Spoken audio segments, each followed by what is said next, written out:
அனைவருக்கும் வணக்கம். சமீபத்தில் விஜய் அவர்கள் அவரது கட்சி பொதுக்குழுவில் சில விமர்சனங்களை வைத்தார்கள். பிரதமரை பற்றியும் தமிழக முதல்வர்களை பற்றியும். தமிழக அரசியலில் கடந்த 4 ஆண்டுகளாக எவ்வளவோ பிரச்சனைகள் இருக்கிறது. அதையெல்லாம் விட்டுவிட்டு தமிழக மக்களுக்கு சம்பந்தம் இல்லாத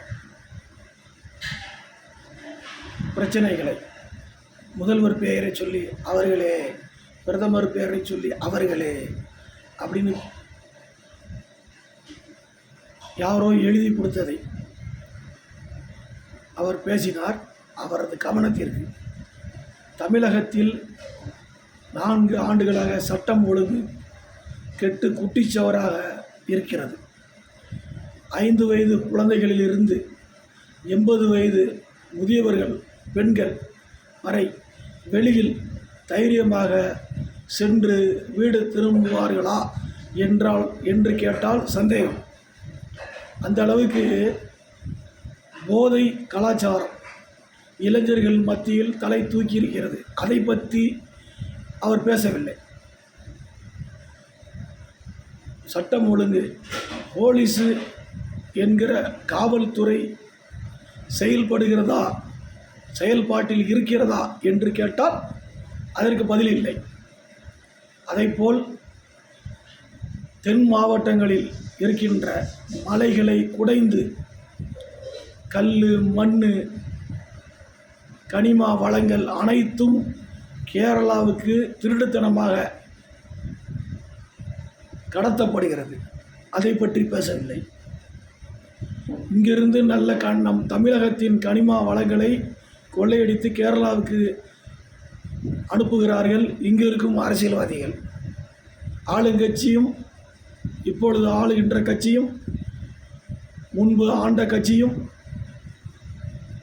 உடந்தை என்று கருதப்படுகிறது. அதைப்போல் அதை பற்றி பேசவில்லை விஜய் அவர்கள். கேரளாவில் இருந்து மருத்துவ கழிவுகளை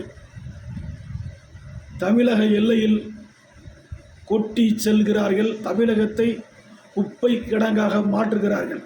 அதை பற்றி பேசவில்லை.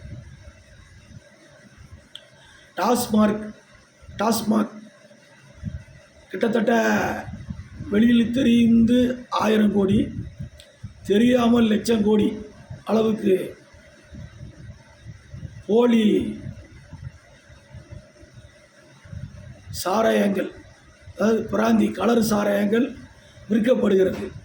அரசாங்க கஜானாவுக்கு வர வேண்டிய பணம் ஆளுங்கட்சியை சார்ந்த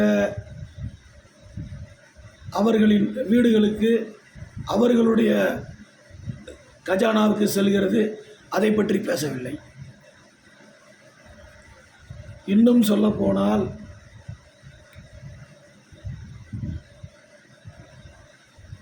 அரசாங்க பள்ளிக்கூடங்களில் 2 மொழி, ஆளுங்கட்சி சார்பாக நடத்தப்படுகின்ற தனியார் கல்விகளில் 3 மொழி. விஜய் அவர்கள் பள்ளிக்கூடத்திலேயே, அவர் நடத்துகின்ற பள்ளிக்கூடத்திற்கு பெயரே சமஸ்கிருதத்தில் வைத்திருக்கிறார். அதைப்போல் அவர் பள்ளிக்கூடத்தில் 3 மொழி. அதை பற்றி பேசவில்லை. இப்படி தமிழகத்தில் எண்ணற்ற ரவுடிகள் கலாச்சாரம், கஞ்சா போதை கலாச்சாரம், ஒரே நாளில் 8 இடங்களில் பெண்கள் கழுத்தில் இருந்து செயின் அறுப்பு, பறிப்பு, அதை பற்றி பேசவில்லை. மாறாக மோடிஜி அவர்களே அலர்ஜி, நோவால்ஜி, அனாசிங்ஜி இப்படி பேசியிருக்கார். ஒரு கணம் சிந்தித்து பார்க்க வேண்டும். தமிழக மக்கள் மீது அக்கறை, உண்மையான அக்கறை இருந்தால் உங்களது வருமானத்தை விட்டுவிட்டு நீங்கள் தமிழக மக்களுக்கு ஏதாவது செய்ய வேண்டும் என்று கட்சி ஆரம்பித்திருக்கிறீர்கள் என்பது உண்மையானால் தமிழக மக்களின் மீது அக்கறை இருப்பது உண்மையானால் தமிழ்நாட்டில் என்ன நடந்து கொண்டிருக்கிறது? சட்டம் ஒழுங்கு சுத்தமாக கெட்டுவிட்டது. ரவுடிகள் கலாச்சாரம். தினசரி மீடியா, டிவி திறந்தால், பேப்பரை திறந்தால் கொலை கொலை கொலை, பாலியல் சீண்டல், இப்படி எத்தனையோ எண்ணற்ற பிரச்சனைகள் இருக்கும் பொழுது நீங்கள் அதையெல்லாம் பேசவே இல்லை. உங்களது பொதுக்குழுவில், செயற்குழுவில் இதை பற்றி பேசியிருந்தீர்கள் என்றால் தமிழக மக்களின் மனதில் இடம் பிடித்திருப்பீர்கள். ஆனால் அதையெல்லாம் நீங்கள் பேசவில்லை. மாறாக எல்லோரும் கெட்டவர்கள் நல்லவர்களை என்றைக்கும் ஏற்றுக்கொள்ள மாட்டார்கள், திட்டுவார்கள். அதைப்போல் கெட்டவர்கள் ஆளுகின்ற அரசு துறையை சார்ந்த கெட்டவர்கள் நல்லவர்களான சிறப்பாக ஆட்சி செய்கிற மத்திய அரசாங்கத்தை பார்த்து திட்டுகிறார்கள் என்றால், என்றைக்குமே நல்லவர்களை பார்த்தால் கெட்டவர்களுக்கு பயம், நல்லது செய்கிறவர்களை பார்த்தால் கெடுதல் செய்கிறவர்களுக்கு பயம்.